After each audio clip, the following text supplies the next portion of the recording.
Well, welcome along to a very special BYC episode on a very significant day. 20 years ago today, June the 25th, 2005, a group of tragic cricket fans in Wellington, dressed head to toe in Beige Brigade kit, gathered around some crude recording equipment and began recording the first ever sports podcast in New Zealand, the BYC. It was the heady days of the Ricky Gervais podcast featuring Ricky Gervais, Stephen Merchant, Carl Pilkington.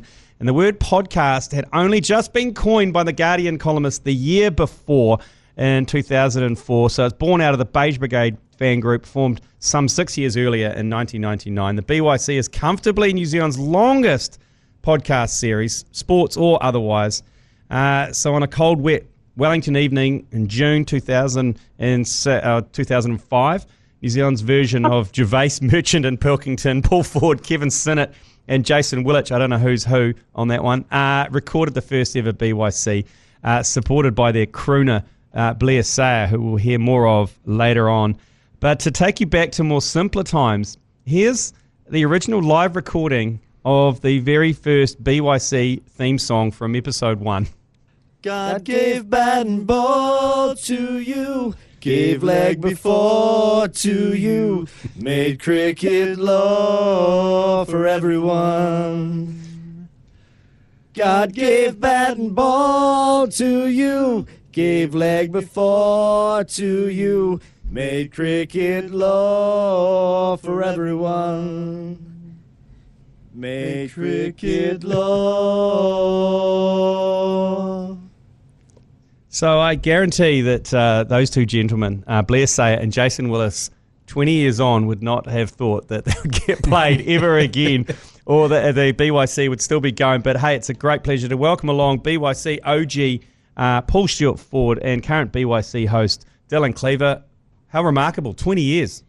Yeah, look, it's kind of crazy. Like, there's absolutely no way in hell. I think that when I first had the first catch-up about it, I thought it would be incredible if we did one and actually moved from sitting around drinking beers, talking about doing something, to actually doing it. So, yeah, it is quite remarkable that, you know, like 1,000 weeks later, we're still going. It's incredible. Yeah, well, over 1,000 episodes. Since I've been under the ACC or the Alternative Commentary Collective banner, just under 1 million downloads as well. So, the audience is kind of peaked and troughed. The cast and crew have certainly peaked and troughed throughout the last 20 years. Now, the original crew was yourself, Paul, at the time TV3 Renegade reporter Kevin Sinnott, who we'll hear from a bit later. Jason Willis, Off-White Thunder, former veteran cage fighter from the Hutt Valley, now a salesman in One Roof. And you had Blair Sayer, who you will hear a lot more of because you were quite obsessed with writing songs and singing songs, and listening back to that, not quite in tune, but quite enthusiastically. Well, and that used to happen basically every week, which was quite a lot of pressure. Blair didn't know anything about cricket, so he said that if we gave him some themes, he would develop a song and then belt it out and do a cover for us each week, which was, as I say, quite a significant amount of labour at his end. Well, let's listen to one of them, audio 3. Let's listen to this. This is from episode 99, and you said, can you write something about the Ashes?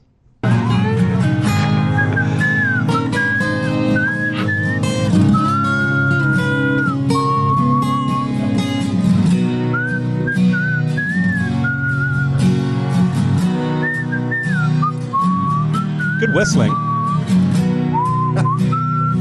That's probably the most in-tune thing about this song. Sitting here, watch the Ashes again. So I can't muster a smile. Ponting's boys will win any day now. It's no auto-tune. No. Started out oh so strong, now you're in a hurry to lose. There is no doubt you're really screwed now. Come on, England, take it slow. You could win if you take your time. All you need is just a little patience. Clearly pre-Bazball era. Yeah. Said England, take it slow. The ashes are on the line.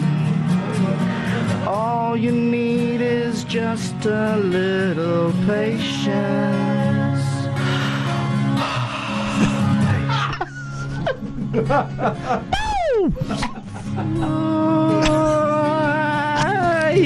Yeah. Jesus. Someone get a doctor, please. Just really straighten that one out. So going right back to 20 years ago, like it was obviously yourself, Kev, Off-White Thunder, Jason Willis. Were you literally just sitting around having a beer? Yeah. Like, I think I'd met Kev and Jace through you, Mike. I think it was Jason Willis's stag do. And I remember being at the stadium with him. And I don't know. I guess we'd sort of met through bit of crossover, a few familiar faces. And then, Kev's a bit of a man for a madcap scheme. So him and Jace cooked up this idea and said, let's, they hit me up. I was in my day job and they said, let's meet down at Leuven and have a beer. We've got an idea we'd like to run past you. Now, Leuven's an important touchstone for the Beige Brigade because that is where the transaction for the acquisition of the underarm ball took place. Famously, we got really carried away with the guy that was selling it to us, had heaps of beers and left, and we had the ball and still had the money. That's and right. So we had to ring him and he had to turn around and come back to the pub and we had to give him the money. So Leuven was a real kind of heartland thing. And this idea was Kev worked out, he had a little mixing desk or some piece of software and a couple of mics, and this new thing called podcasting was taking off. And so it was pretty huckery and a bit of a half-baked idea. But then we got together and there was a real, a bit of magic that came with it. It felt like you could see as a cricket fan that there was this niche, this opening for content around cricket that was fun. It was banter. It was like what you'd say on the embankment. It was pretty much what the Beige Brigade was doing at the games and on emails and newsletters and bits and pieces like that. It was just another level of that, taking it to a different place and doing it, through these recorded episodes. And we were lucky enough that James Irwin, who ran the radio school, he had all the kit and he threw a couple of his students in to help us out, and suddenly we were away and we had a lot of resources for a couple of idiots with a couple of ideas and a bit of nonsense to talk. Can I ask you a really boring tech question, Paul? How did you distribute this audio file?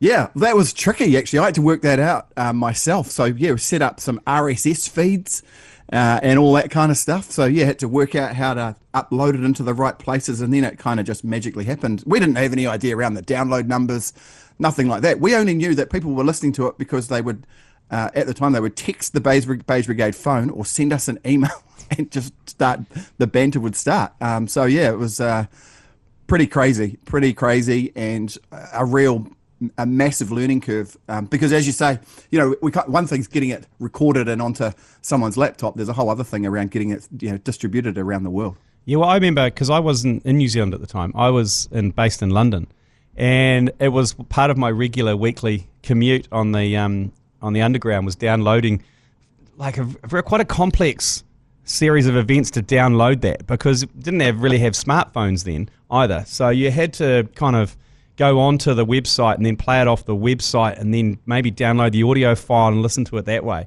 But it was, I can remember it used to come out every Monday or so, because I don't know if you did it in the weekends or whatever.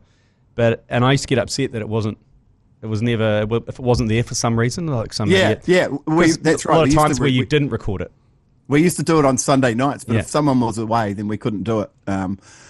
Like in particular, if the producer was away, because I was a student, a guy called, primarily it was initially a guy called Reese Witters, who we called Brian. I don't know why we called him Brian. I know why you called him Brian. His name wrong. Yes. No, you didn't. You forgot his name and you just called him Brian for a month. Because he hit me up. He was too polite and he just ran with it. So we've seen him around for the last 20 years and call him Brian. He's just stuck. But he was great. But so if someone was too hungover or away or whatever, then we didn't do it. But we're pretty committed about it, and it's it's really freaky. I tell you what really freaks me out is if I look at who the New Zealand team was when we started the podcast, which I had a quick look. So Stephen Fleming was the captain. Oh yeah. Peter Fulton, Hamish Marshall, Brendan McCullum, the lid, Craig McMillan. Roscoe was just getting going. He was 22 years old. Louis Vincent, James Franklin, Jacob Oram, Scott Styris, D. Al Vittori, Shane Bond was playing. He was 31. The well-gluted Mark Gillespie. Tommy Martin was in there. Michael Mason, Jeetan Patel, and Daryl Tuffy. So quite a memorable cast of New Zealand cricketers, and I guess at the time they did some good things and some really, really terrible things.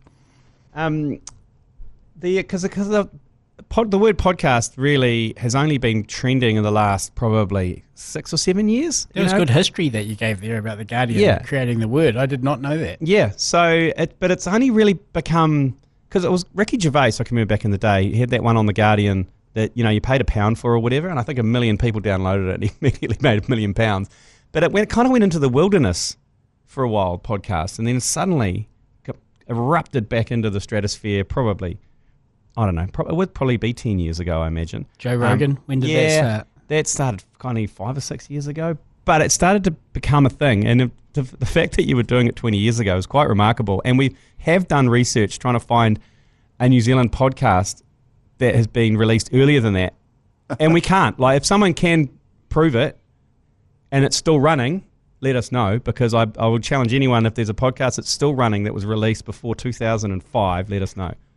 You have to go through the BYC's kickboxing exponent, Jason Willis, to get to the title, but we're currently claiming it, and we will accept all comers on that. Yeah, it is interesting, because the word podcast is actually a portmanteau of broadcast and iPod, and it only emerged in 2004. Yeah. So the fact is that we were pretty cutting edge for a bunch of idiots at a Belgian beer bar having a few beers together and talking nonsense about cricket. Because you're saying that, like, basically the content was what the Beige Brigade were doing at the time. The tone of voice was very Beige Brigade at the time, which Beige Brigade formed in 1999 by myself and yourself, Paul Ford, sewing beige shirts together and touring around, spending every single penny on touring the world and behaving like idiots. It wasn't until you sent me that archive that I remembered that we did our own cricket awards. Remember, we were at loggerheads with New Zealand cricket for a start about everything because they had such shit ideas and they refused to acknowledge their biggest fan group. And they did their cricket awards, which was so boring. And we did our own. And for fucking some unknown reason, TV3 picked it up and listened to this. Hey, it's public. It's called a public relations masterstroke, Michael. That is just 101 PR. Yeah, but listen to the. First of all, I'm in a one-piece lycra jumpsuit, like a horrific zinc on my face. But listen to some of the categories that they actually broadcast. The Beige Brigade take cricket seriously. Award winners had to go the extra distance to impress such enthusiastic judges. The amount of time we spent in front of the TV, analysing handycam footage. There was a lot of time spent at the pub just arguing over who should get these awards. Disappointment of the year went to South Africa for obliterating New Zealand's world record run chase by over 100 runs. In the same match, Aussie bowler Mick Lewis took out Cricketer of the Year for the record 113 runs he coughed up. Straight down the ground, what a victory! But Lou Vincent got one back for the most meritorious effort by a piece of cricket clothing. The danger of severe grass burn as well on an area that no man wants grass burn. That was a wonderful, wonderful effort. He lost his pants. Eden Park exceeded expectations for once. The Bloodbath Cup for the most arrests went to the Aussie 2020 match. And a bit of individual brilliance saw one security guard grab the Jerry Collins trophy for best tackle. But she did get taken low and she did a bit of whiplash that resulted in a small bit of unconsciousness. So the security guard there at Eden Park won.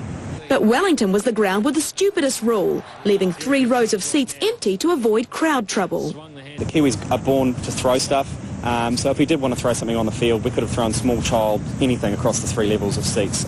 Hold on to your toweling hats. The Beige Brigade are already warming up for next season. Emma Keeling, 3 News. So there you go. I love that that's Emma Keeling as well, like former TVNZ foreign correspondent. She's a Sunday Star Times columnist. I think she's a documentary maker in the Emirates these days. It's lovely to hear her voice, and she's great. She's a great voiceover, very straight. Oh, but like the fact we could attack them for the stupid rule, and they still got that rule with the first 3 rows you can't sit in because they don't want you to throw stuff. It's the most pathetic rule that's still in place today. Eden Park on the East Stand, the first 3 rows you can't sit in. It's like, God, grow up. When you think some countries have got technology which means that they can send missiles 60 metres below the Earth, it's pretty possible that we're going to be able to get objects 7 metres ahead of us. I did really like the reference to handycam footage as well. That really took me back in time. It was handycam footage.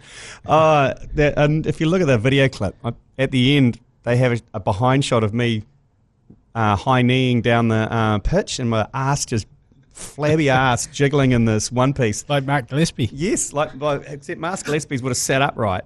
And it was at Clint Brown, and who's reading the news. Yes, he just goes, "Ooh, that's not a good look, is it?" As he throws back to the weather. just a real drive-by by Clint Brown. So 99 episodes in, about 100 episodes. No, actually, about 100 episodes in, the theme song changed. Or it might have been a couple of 100 episodes in, the theme song changed, because the first one, obviously just a little a cappella between Blair Sayer and Jason Willis. Which was a Kiss. That was a Kiss song, wasn't it? Yeah. God made. Yeah. And then so you changed it. You had a barbecue at someone's house and recorded this live. Kevin Sinnott's sister's house. Yeah. Okay, poor Kevin's sister's house. So it evolved about a few hundred episodes in. He had a bit of a rebrand, and I'm not sure if it was for the better or not. But here's the second iteration of the BYC theme song. Mahalo! Here he goes, just chancing his arm. Roll the dice, just dive on in there. Anytime, guys. We'll catch you on the next wave. Go! Here we go. Ready? Aloha! Gonna grab my bat, gonna grip it tight, gonna play some BYC tonight. Love this game just like day loves night, like Peter Sinclair loves his Marmite. When a tennis ball is all you need, and a pitch made out of prickles and weeds. On the phone of friends, can you play tonight? You better make it quick, cause we're losing light. I love my cricket buddies and we never fight, like Peter Pumley Walker, we're bound real tight. I said hook and falls, not hook my balls. Sky balls in flight. Ooh, BYC tonight. We're BYC tonight. I think we got the timing at the end, it's a little bit skew-iffy. Yeah, but everything else was awesome. Everything else was awesome. I think that just sums up the early BYC in one, actually. Just a bunch of dudes crushing beers with all their wives and partners in the background going, "Hurry up, can you get it over and done with, you losers?" And one of the friends. Oh, they were backing. Were they backing vocals? Who was trying to hit who was the falsetto crew? Jason Willis was on the falsetto. I did the boo. That was my little bit. Laurel, one of the Jace and Blair and Kev's friends, Laurel, Kitty Kitty's finest. She was on the ukulele, and so I think she was showing us some songs on the ukulele, and then it just kind of. I think Anchorman came out in 2004, which is where that Starland vocal song kind of got reignited. So, we're pretty much kind of in the wake of that. And I've got to say, I absolutely love that song, and it sticks in my head like nothing on earth.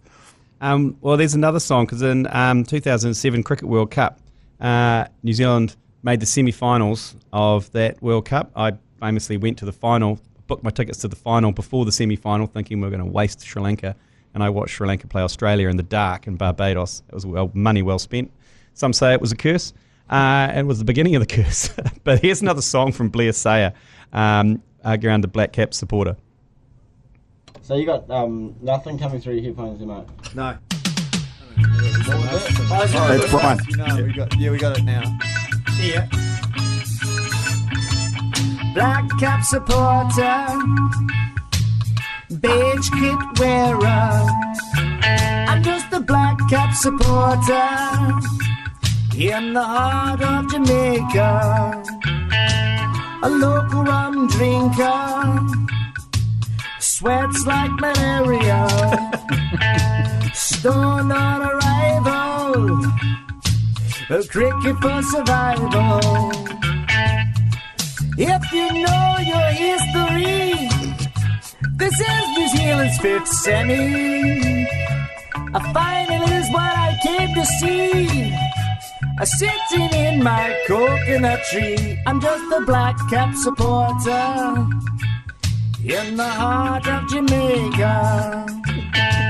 I hate in Australia. I love smoking ganja. Beige pants are chafing. My beige shirt is stinking. Now I'm reggae dancing. Thanks to the rum I am drinking. I'm singing, oi, oi, oi, oi, oi, oi, oi, oi, oi, oi, oi, oi, oi,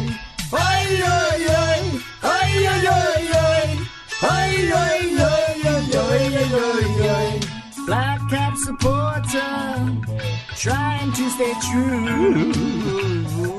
The Aussies will be tough, the semis may be rough, but we can make it through. I'm just a black cap supporter, a proud beige wearer, a black cap supporter, in the heart of the Caribbean. My only feedback to Blair Say is, like, I reckon his songs are just about a minute too long. But apart from that, flawless, absolutely flawless. There's another one. I don't know if we've sent the audio through, but I'll try and find it another time. But there was one which was about Monty Panesar, and it was Panesar to the tune of How Bizarre. So it was Panesar. Yeah. And so anyway, at Lord's, we were at the game, and Monty Panesar was fielding in front of us, and I decided to sing him that song, and it's got a line in it which said, it goes, Panesar, with his beard and black pat car. And so I sang that to him, and security came over and said, "Oh, excuse me, we've had complaints about racial abuse." And I was like, no, I'm saying Panesar with his beard and black pat car. And they're like, "You can't say black." And I'm going, no, he's wearing a black pat car. That's what the hat's called on his security, not interested in the actual finer details. You just cannot yell that word at Lord's. So that was the end of that. I did sit down and I did shut up because I wanted to watch the cricket. We've got to obviously the original host, Kev Sinnott, Renegade TV3 reporter, now PR communications maestro for hire in any governmental department that you'll find. He sent through this clip here, his little bit of audio on his greatest memories of early days of the BYC. Greetings and excited. Big welcome to the 20th anniversary of the BYC. Kevin Sinnott here. And I remember pretty well, actually, when it all kicked off at Leuven 20 years ago. 16 Hogardens deep and a few pots of mussels with the Godfather Paul Ford and Jason Off-White with Thunder Willis. And then we're away. I purchased a mobile studio, Apple computer with some mics, and we just set to it. Great fun. Didn't really know what was happening, what we were doing. At the time, I was also working on the rugby roundtable for allblacks.com, and then James McConey, ACC's own, and I also started doing a tennis podcast for ASB for the Wildcards for the tennis tournament. But BYC was always the love, the joy, the fun. We had some great times, some great road trips. I remember we trashed my sister's house in Seaton, and that was bloody good. Waitangi Day in Melbourne, 2009. I think G Lane got back from the UK for that one. Great times. And also I remember a road trip to see the Underarm play up in Palmerston North. A few years in, I moved to Melbourne and I became a listener, which was awesome. I love listening to Jeremy and to Mike and Dylan. And to Dylan and the Book Nook, particularly a real favourite from that era. A lot of talk recently about our failed sponsorship deal with Tulsi, with the Indian restaurant. We certainly did. It was a costly sponsorship deal. But I guess we got our revenge, a bit like New Zealand in the World Test Championship final. Tulsi closed a few years ago, and the BYC still going strong. Awesome. 20 more years to come. Good work, lads. Keep going. Good stuff, Kev Sinnott. I've actually got some more details on that commercial deal. Well, Kevin Sinnott, can I just quickly interrupt? He was how I was introduced to the BYC originally, because we both came out through similar pathways into sports journalism, and he was doing his sports journalism on TV. I did mine mainly for mastheads, and someone had said to me, "Oh, you got to listen to this thing Kevin Sinnott's doing." So I kind of opened it the first time, expecting a very kind of polished, and a deep dives, analysis, and within about 2 minutes, I thought to myself, he cannot say that. He's going to get sued.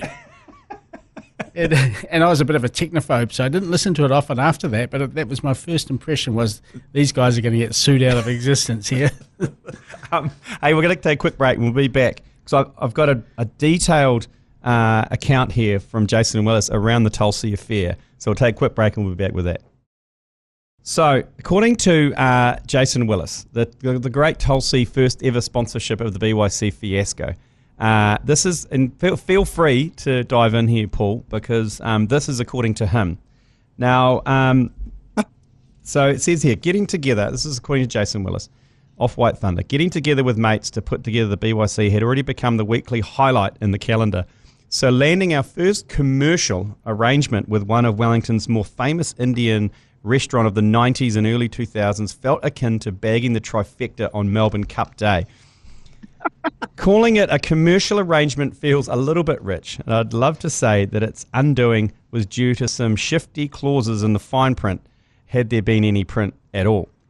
The deal was we would get a $250 bar tab each week to use while recording the podcast from the Acuba Street restaurant.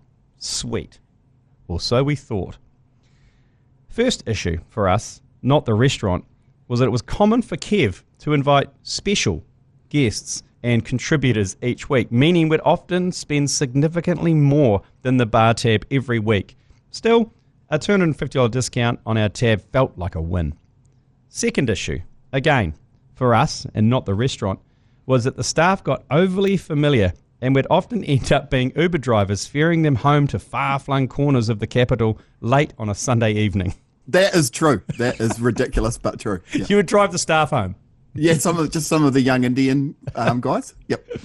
Third problem, unbeknown to us, was our beer to poppadom ratio, which when you're blowing through your tab and topping up with your own cash each week is not an issue. But once things settle down into a regular cadence, regular being 2 weeks, where you only just hit your tab and not a penny more, with 80% of that going on Kingfisher Strong and the 7.2%. and a change on a delicious array of chutneys and dips and a couple of plates of thin, crispy flatbreads. Then the owner, who we suspect didn't actually know what a podcast was at the time, moved very quickly to pull stumps on our arrangements, citing, "It's not really working for us," as the reason.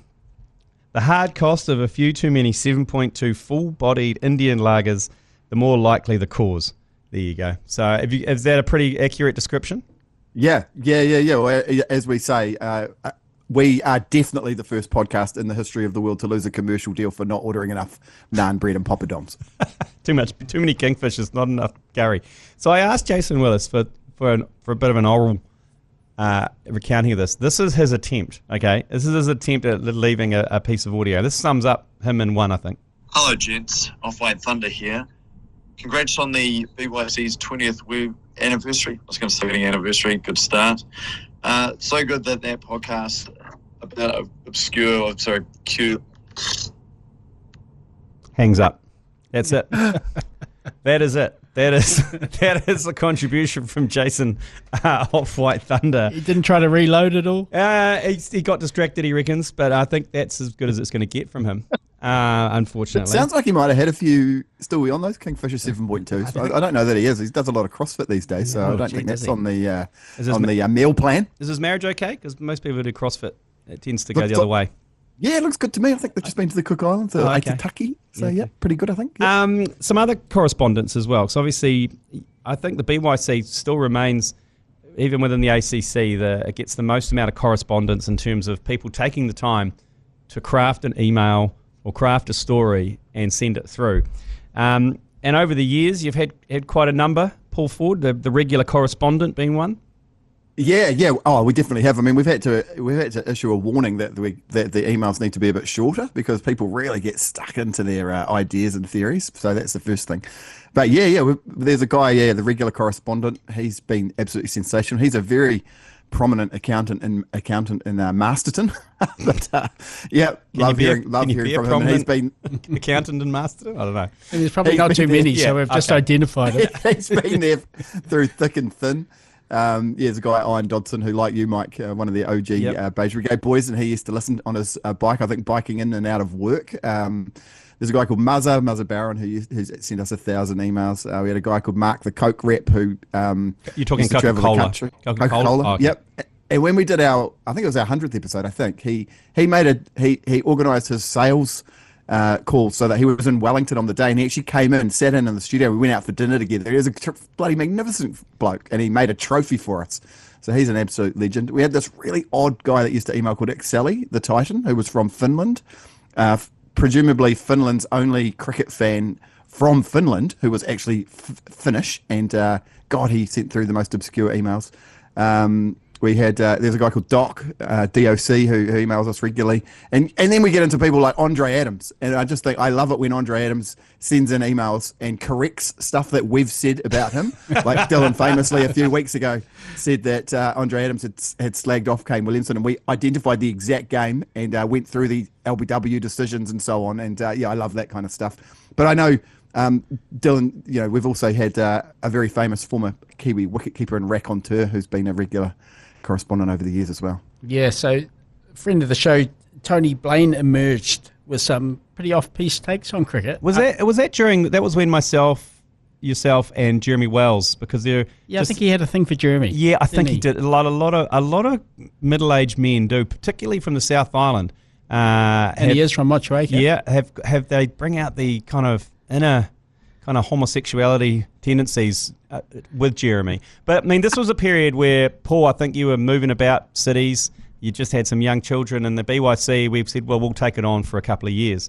And that was when Jeremy was in between jobs. He wasn't actually doing anything.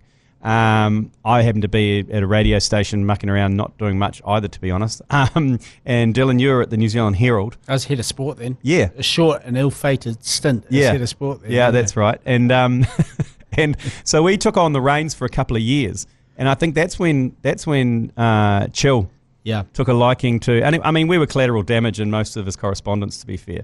He called you, he described you as someone who had a bunch of marbles in their mouth? I talked like I had marbles in my mouth, and he's probably not inaccurate there. Yeah. Oh, no, it's a bit harsh. It's a little bit harsh. He had a couple of drive-bys on me, but never really challenged Wells, did he? No, he didn't never challenge Wells. Yeah. No, Wells was the golden boy in his eyes. And he used to send gifts. One Christmas, he sent us bookmarks. Homemade. That's right. I've still got one of those. Homemade bookmarks, which were laminated strips of just various images, you'd have to say. Yeah. Little collages, weren't they? Little collages. Yeah, absolutely. But he also each week used to craft something quite special, didn't he? He did, and they came under, when the podcast went into the version that was Paul Ford, myself, and Jason Hoyt, came under the title Fish and Chips from Whitby. Yep. Which was his trying to get a sense of a bucolic image of England, where we suspect they were actually written on a housing estate in Bradford, but that's it's a different story. But there was one in particular that just tickled me. It linked the past, his past, with the present, and I just thought it was wonderful from start to finish. It's a little bit long, but just bear with me as I go through it. So he writes, I was delighted to see some long-forgotten names appearing on the domestic cricket scene this season. In particular, I had a chuckle when I observed in the Auckland versus Otago match at Eden Park, the scorecard read, H. Rutherford caught B. Horn, bowled O. Pringle. Given my intimate knowledge of the sires of the trio involved, I can safely say that the scientific world has yet to develop an algorithm to calculate the likelihood of that particular dismissal. But knowing what I know about the fathers of the three respondents in the transaction, I would suggest it's about as likely as Di Henwood being drafted as the first choice pick for the Chicago Bulls. By way of explanation, I refer you to the Emerging Players Tour to Zimbabwe in 1988. Ostensibly a New Zealand B team stocked with aspiring test hopefuls, we quickly renamed ourselves Submerging Players at the behest of our captain, the 33-year-old Robert Vance. There was some youth in the ranks, the pubescent Chris Cairns, Shane Thompson and Jonathan Milmo, and some fledglings like Danny Morrison and Willie Watson, but predominantly most of us were seasoned campaigners like Gav Larson, Stu Duff, Mark Priest and myself. Also on the trip, and as yet gloriously unaware of their firstborn future's dismissal menage a trois, was the grizzled Ken Rutherford, the indefatigable Phil Horn, and the popular Martin Pringle. Although our results in the field were appalling, Of the 9 tours I made under the Kiwi flag, it's without doubt my favourite trip. The tour was highly enjoyable due to a phalanx of happy circumstance. First, the manager, Ken Dees, an NZC board member, was completely focused on making the 5-week trip a nice holiday for himself and his wife Marcy. Diesel, as he was known, was a well-meaning old duffer. He had the voice of a castrated Japanese choir boy, the face of a basset hound, and his legs stood in permanent tribute to the Otira Tunnel. So we were never heartbroken when he and Marcy headed off for yet another sortie up country. Happily too, the coach, one GP Howarth, had a rather laissez-faire approach to things. All things, actually. It was Jeff's first foray into coaching a New Zealand 11, and his affable style dovetailed nicely with the fulsome social agenda that, very early on, the touring party had committed to wholeheartedly. Jeff had a laid-back approach to his work, especially after 4 p.m. He seemed totally relaxed in his ability as a coach to magic up great performances from us, and all without burdening us with tedious tactical plans or pressuring us with any technical advice. He was also careful not to tax us with menial things like practicing, which crucially, from a team point of view, kept us fresh for the evening's busy schedule of activities. In short, he had total confidence in our ability to navigate our way to victory unburdened by any potentially confusing or harmful instructions from him. And if you're all thinking that sounds a bit casual, then you've misread Jeff's modus operandi. It was clear how devoted he was to the game, and eventually our need for improvement, by the passionate analysis he conducted for anyone that would listen early evening in the house bar until about 1 a.m. Although by then there was an overemphasis on what we hadn't done so well and a tendency to extrapolate on why most of us were more suited to county second-team cricket. Another reason for the tour being so enjoyable was the lack of travelling during our stay. We domiciled the whole time in a great hotel in downtown Harare. I got to know some of the hotel staff quite well, my favourite being an older chap named Innocent. He had just 3 teeth, but was very proud of them, always smiling broadly.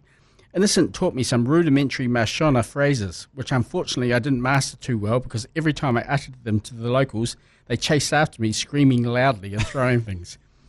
I had one roommate for the entire trip too, and although he was an Aucklander, I tried not to let that sour my feelings towards him. As it turned out, Marty Pringle, or Dingle as he was known, was a great bloke. To be honest, he was only a part-time roomie, really making it back to the hotel. Such was his popularity on the local entertainment circuit. Essentially, I roomed on my own for 5 weeks, but I didn't mind too much as it gave me extra time to prepare for the next day's play, practicing my squat thrusts and reading Bert Sutcliffe's cricket book for boys again. One of the best days was when a local millionaire hosted us at his magnificent mansion on the outskirts of town. It was a day spent relaxing by the pool, playing squash and tennis, having drinks and nibbles throughout. I took it quietly, mainly because Bert's book was without a chapter on behavioural expectations around landed gentry, but the rest of the troupe made full use of the facilities. Phil Horn was particularly active, thrashing Gav Larson around the squash court for 90 minutes before lunch and then beating everyone else at tennis in the afternoon. He finished off with a 50-minute aqua aerobics warm-down in the pool before running the 18 miles back to the hotel. Some said that his fitness level was impressive, Olympic standard even.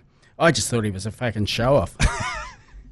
As the night wore on, Ken Rutherford took centre stage. Wisely, he had rested his legs throughout the day by sitting on a stool, handily located near the bar. By mid-evening, despite his rested legs, the power of self-locomotion was beginning to leave him, as indeed was his command of speech. In a last-ditch attempt to arrest this decline, Ken bravely removed all his clothes before patriotically wrapping himself in a large New Zealand flag.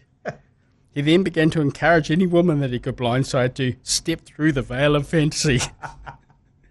Jesus Christ. Sadly for Ken, there were no takers, possibly because they could see that, should they step through the veil, what was to be found there wasn't that fantastic. As I say, when I saw the line, Rutherford caught Horn by Pringle, I chuckled to myself. I love that. I love how his mind went all the way back to that and he could tell that story. Oh, yeah. That is magnificent. Hey, we'll take a quick break, come back because there's a few end-of-year functions that we need to talk about, that we need to address that were quite eventful. And we'll talk about that in just a sec. So, Paul, there was quite a few stupid places you've recorded.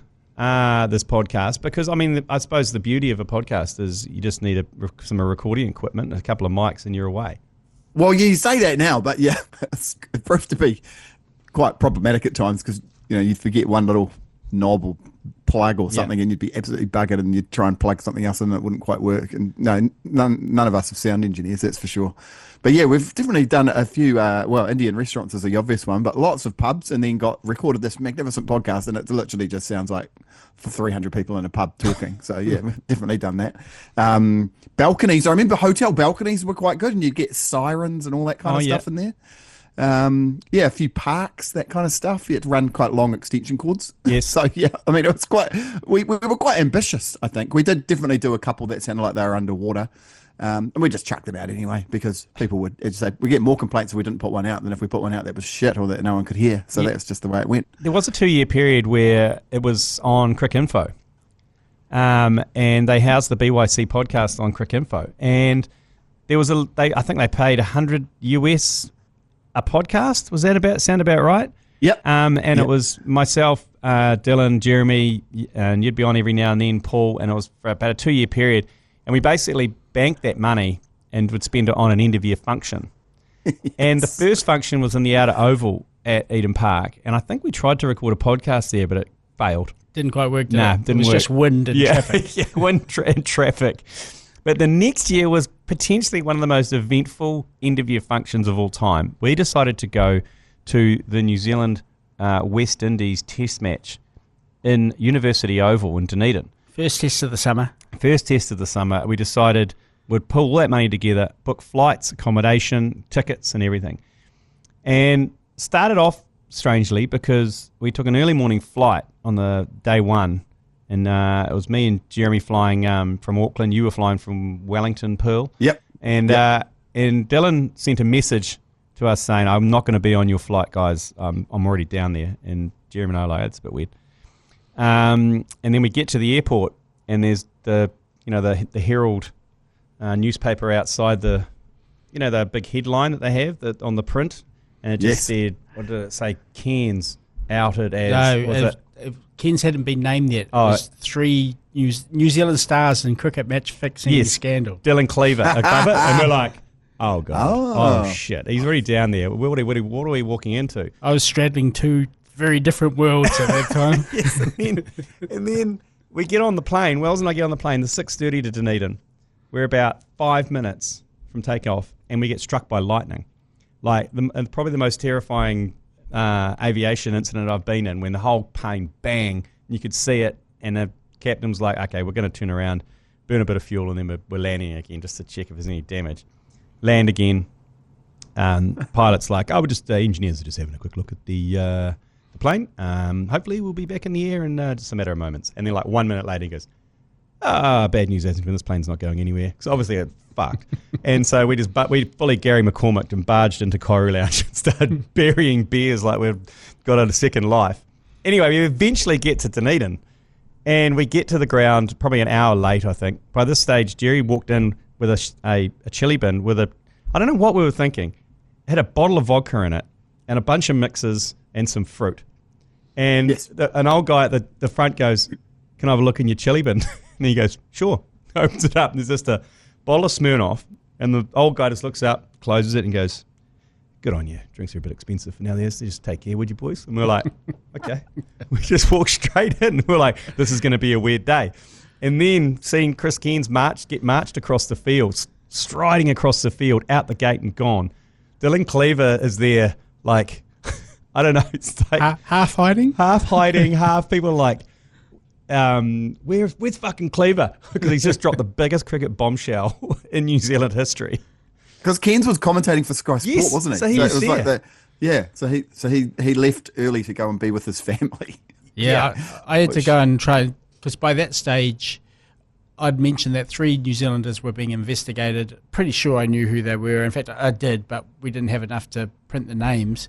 By then, across the other side of the world, a guy called Lawrence Booth, who was writing for the Daily Mail, followed it up and just named them because they didn't have the same legal risk by printing it. Current editor of the Wisden Almanac. Exactly, yeah. So they didn't have the same legal risk, so they just went bang and named them. Yeah. and then that was when Chris Cairns felt he needed to leave the ground in a hurry. I was assigned to go and talk to him. I don't think he would have been that keen anyway, but I went up to the commentary booth and Craig McMillan was just standing there with his arms folded going, "You're too late." It was so weird. We were on the embankment just going, what have we walked into? Because Cleaver's just dropped the biggest shit sandwich in the middle of this test match. The other thing as well, there was a guy called Numia who was selling pineapple bread. Now, what are they doing selling pineapple bread in Dunedin? Also, that during that test match, Nelson Mandela died, and they did an announcement about Madiba dying, and I just remember the death, like it was literally like the minute silence or whatever, and then there was a little ignorant kid from Otago saying, "Who's Nelson Mandela?" It was Mum during the deathly silence. What number did he bat? Why is everyone being so quiet? Oh, yeah. One of the most overlooked double centuries of all time, Ross Taylor in that test match. 217 not out, I think it was. Did he? Crazy like that. I can't remember much of day one, to be honest. Darren Bravo got a double ton too, I think. And did he? Yeah, and New Zealand had a tiny little chase on the last day and it peed down and they didn't get there. Oh, I couldn't tell you what the result or who got runs on that test match because I was in a different postcode world for most of that test match. But what an eventful end of season function. Jesus. Probably not what Crick Info had in mind when they were funding that particular venture. No, certainly not. But a great weekend. Did we get locked in a bar that night, or was that another time? We definitely went down to the Octagon, and Jeremy bought some pretty high-priced champagne to congratulate me on the story, scoop, which was much appreciated. Yeah, and so I think they were pretty keen on us staying there. Yeah, and I think was that with the great Pina Colada episode at Pequino's? Yes, it was absolutely Pequino's. There was a lock-in, and you and I ended up making drinks for the bar staff. We were poacher turned gamekeeper. They were sitting on the bar stools, and we were making Swedish cocaine drinks for them. Oh, yes, the Swedish cocaine. Situation. The Swedish cocaine, because I remember being outside smoking a cigar. I don't know why. And a guy goes, "Get inside." And I'm like, "I'm smoking a cigar." And he goes, "Get inside." I'm like, "Okay." And then the shidunk clock, and I was like, "Oh, yeah." now we're talking. Great spot, the Pequino Mixology Lounge. Opens at 5 p.m, closes late. And if you're lucky enough to be around when the doors close, you can choose which side you want to be on. I can also remember people banging on the door, going, "We can hear someone in there." And then from the people outside going, "Shh, shh, I can hear you." It was good stuff. Oh, well, that was a great little trip down memory lane. Thank you, Paul and Dylan. Here's to another 20 years of the BYC. If we're here in 20 years' time doing a 40th, that would be interesting. Yeah, it's amazing. And, I don't know if I can take a moment, but just wanted to say thanks to everyone that's ever listened to the BYC, told a mate to listen, sent us an email, on your work commute, whichever way you're doing it. Massive thank you to everyone that's been involved, part of the happy little accident that is the BYC, and a special shout out to all the people behind the scenes that have backed this ridiculous thing for the last 2 decades, and that's the producers, that's guys like Adam and Joe from the ACC. Mike, it's you finding some way to keep this thing going inside the beast of NZME, and it's just been a bloody awesome thing, and Dylan and I are really, really stoked to be keeping things ticking over. Yeah, I know it's a cliche, but we actually genuinely feel lucky that we get, mostly on a weekly basis. We sometimes have a couple of months off here and there during the off season, but mostly on a weekly basis, we get to come in and do the shit that we love doing, which is just talking nonsense about the sport that we have grown up with, that we absolutely adore. So thank you to all the listeners. Keep writing in. Yep. And look, they can be longer than 150 words. That barrier is gone now. Just write to your heart's content. We'll read it. Yeah, absolutely. The BYC will be back full-time come September, because start of the international season starts on October 1 versus Australia. So it's going to be potentially the earliest ever start to an international season for the Black Caps. I can't think of any earlier. There was the snow incident down in Christchurch last year. That's mid-spring, right? Is it mid-spring or winter? It is mid-spring. Well, yes, almost early spring, really, isn't it? And we might do a couple of specials when they're in Zimbabwe too. Yep, absolutely. So stay tuned. And thanks for joining us. Thanks very much, Paul and Dylan, and Viva la BYC. If I had $1 million, if I had $1 million, I would buy you a team. I would buy you a team. If I had $1 million, if I had $1 million, I'd buy you players for your team. Maybe a Vittori or an Orem. If I had $1 million, if I had $1 million, I could buy you a Styrus. I hear that they are going cheap. If I had $1 million,